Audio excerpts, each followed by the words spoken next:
So it's that time of year, it's annual review time. This is something that you may want to do in 2020 that will help you to plan and prepare for 2021. Today's video, I'm going to show you how to conduct an annual review. So as we all know, this year's been a very strange year, but as you can imagine, many of us has probably learned lessons about ourselves and ways to improve for 2021. An annual review is a great way to implement some of the lessons that you've learned across this year into the next coming year. It's actually something that Tim Ferriss endorses above New Year's resolutions. In a recent blog post, he actually shared that he's been doing past year reviews for the last 8 years, and he's found that the 30 to 60 minute exercise has been super effective, and actually he prefers them to doing New Year's resolutions. So you're probably wondering, what is the best place to start? So in today's video, I'm going to signpost a few ways you can get started. So the first one is actually a template that's provided by NessLabs. Law is a creator of NessLabs, and she's putting together a fantastic template in Google Slides that will allow you to do your annual review with ease.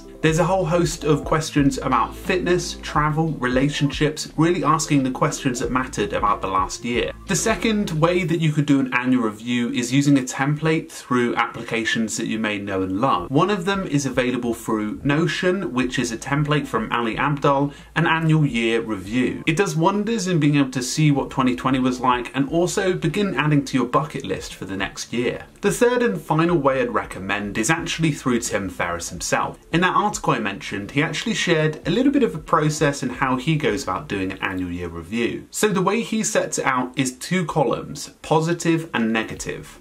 He then grabs his calendar, turns it into the week view, and reviews each week at a time. So for each week, he jots down on the pad any people, activities, or commitments that triggered peak positivity or negative emotions for that month.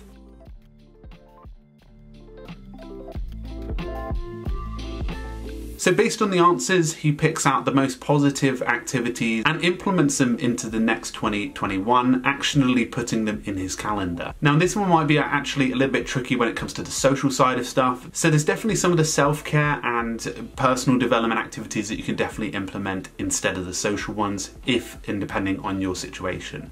He also recommends as a step 2 to take all of the negative lists that you've got into a not to-do list. So he also recommends to put that not to-do list near yourself in the mornings of the first few weeks of the year so that you can see some of the things that negatively impacted you in the last year so you can make better decisions moving forward. Hopefully you guys can go and conduct your own annual year review or past year review. I'm going to be doing mine this afternoon, and hopefully this video was helpful.